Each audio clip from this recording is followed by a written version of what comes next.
पश्चिम बंगाल में बांकुरा नाम का एक ज़िला है जिधर पे बिष्णुपुर नाम का एक एरिया है।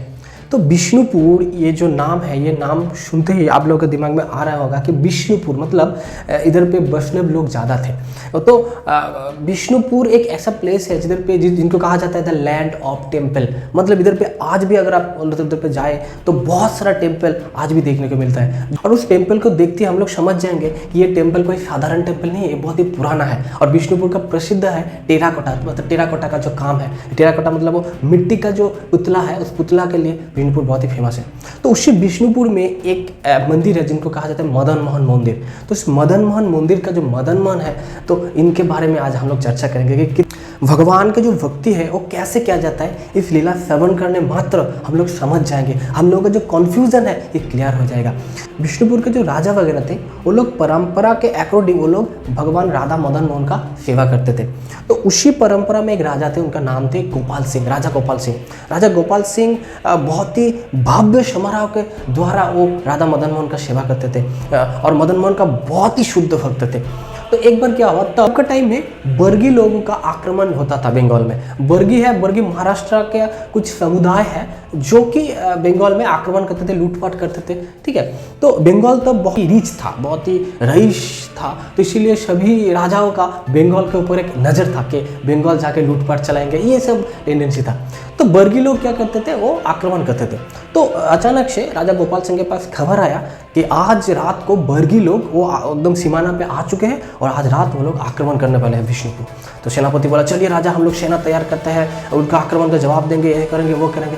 राजा गोपाल सिंह मन मन मुस्कुराए, बोले रुको, हम लोग कुछ भी नहीं करेंगे क्योंकि हम लोग तो सेवक है ना, राजा तो मदन मोहन है, तो जो करेंगे मदन मोहन करेंगे, हम लोग सिर्फ उनके नाम के शरणागत होंगे। तो ये मेरा आदेश है, तुम पूरे राज्य में धेरा लगा दो, पूरे राज्य में अनाउंस कर दो कि सभी आज पूरा दिन फास्टिंग रहेंगे और शुद्ध हरिनाम जप करेंगे क्योंकि बर्गी लोग आक्रमण करने वाले हैं। तो ये कॉन्सेप्ट सेनापति के समझ में नहीं आ रही। बर्गी लोग आक्रमण करने वाले हैं, वो लोग किनारे पे खा रहा है, आप लोग कह रहे हैं कि हम लोग कुछ नहीं करेंगे, सिर्फ चैंटिंग करेंगे, सिर्फ जप करेंगे हरे कृष्ण महामंत्र का और उससे सब सॉल्यूशन हो जाएगा।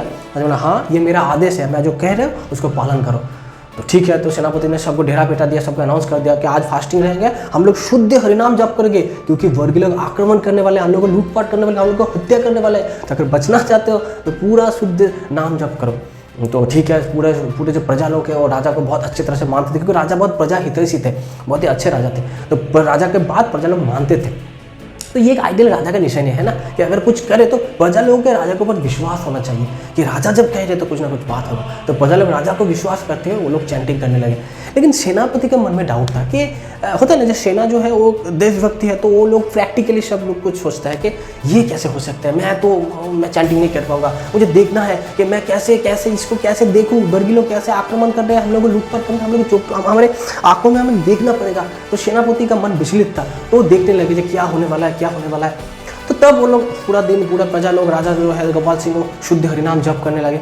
तो जब रात आए तो बर्गी लोग आक्रमण करने ही वाले, तब सेनापति ने देखा कि एक युद्ध, एक बालक युवा अवस्था में एक सफेद घोड़े चढ़ के एक बहुत ही बड़ा कमान मतलब गोला लेके वो चल रहे के युद्ध के मैदान में।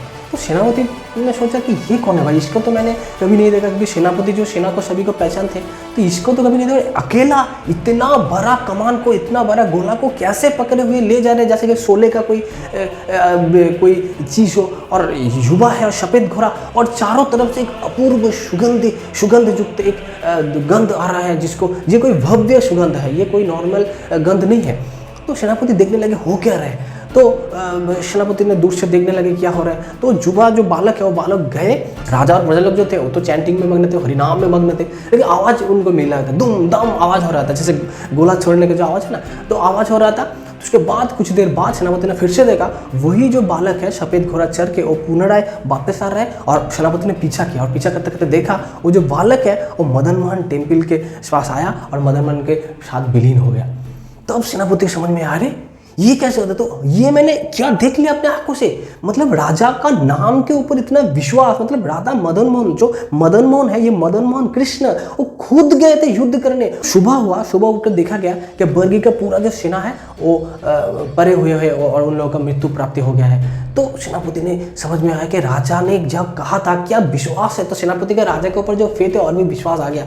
सेनापति तब शॉक्ड हो गए कि मतलब राजा के ऊपर उनको ट्रस्ट नहीं था, किंतु राजा का भगवान के ऊपर इतना विश्वास था कि भगवान उनके भक्तों की रक्षा करने के लिए, है ना, नाम नामकारी बहुत निज सर्वशक्ति। तो नाम के ऊपर अगर हम लोग आश्रय हो जाए ना, तो भगवान खुद हम लोगों को, नाम के ऊपर इतना शक्ति है, भगवान अपने नाम में पूरा शक्ति दे दिया। मदन मोहन खुद जाके भक्तों को रक्षा करने लगे, उन्होंने वर्गियों के साथ युद्ध किया। तो राजा का आंख से अश्रु निकलने लगा कि तुम लोग कितना भाग्यवान हो सेनापति, तुम कितना भाग्यवान हो, तुमने भगवान का स्वयं दर्शन किया, और मैं इतना पतित हूँ कि मुझे भगवान दर्शन नहीं दिया। तो मदन मोहन के पास जाके वो क्रंदन करने लगे। तो ये थे एक मदन मोहन, एक शुद्ध भक्त की लीला। आज भी अगर आप लोग विष्णुपुर जाएंगे ना, तो उधर पे श्रीनिवास आचार्य का पुष्प समाधि है, उधर बहुत सारे लीलाएं हैं, और मदन मोहन का टेम्पल जरूर दर्शन करना। वो सिखा रहे हैं, गोपाल सिंह जो है वो सिखा रहे हैं कि कैसे हमें भगवान के प्रति विश्वास होना चाहिए पूर्ण रूपे। माम एकम स्मरणं भज, माम एकम मतलब एक, ओनली, वन एंड ओनली हमें भगवान के ऊपर शरणागति। और शरणागति किस टाइप का, ये अगर मौत भी आ जाए ना, भगवान तुम राखे बे मारी बे जो इच्छा तुम्हारा, अगर तुम चाहो तो रखो, तुम चाहो तुम मरो। इस तरह के विश्वास अगर हमें भगवान के प्रति आए ना, तो भगवान हमें जरूर मदद करेंगे। लेकिन हमारा विश्वास किस तरह से है, सर्वधर्मान परित्यज्य मामेकम, इस तरह का जो द्रौपदी का जो विश्वास था, इस तरह से विश्वास हम लोगों का नहीं है। हमें गोपाल सिंह से सीखना चाहिए कि कैसे भगवान के ऊपर विश्वास होना चाहिए, कैसे नाम को, हमें नाम के ऊपर पूर्ण शरणागत होना चाहिए, अच्छी तरह से हमें चैंटिंग करना चाहिए, तो भगवान खुद रेसिप्रोकेट करेंगे। राधा मदन मोहन जी की जय, जगत गुरु शिल प्रभुपाद की जय।